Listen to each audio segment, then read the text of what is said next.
গত ভিডিওতে আমি বলেছিলাম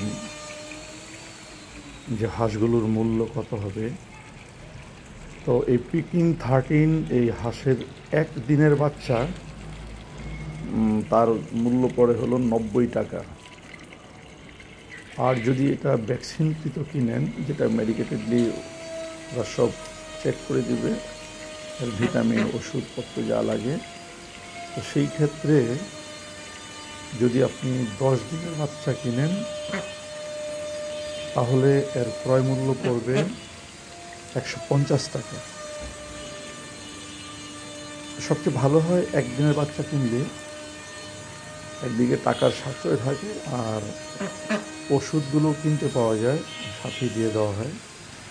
ওষুধ কিনে ওগুলো যদি ওভাবে পরিচর্যা করা হয় তাহলে এটা অর্থেরও সাশ্রয় হয় আর হাঁসেরও রোগ প্রতিরোধ ক্ষমতা বেশ ভালো, খারাপ না।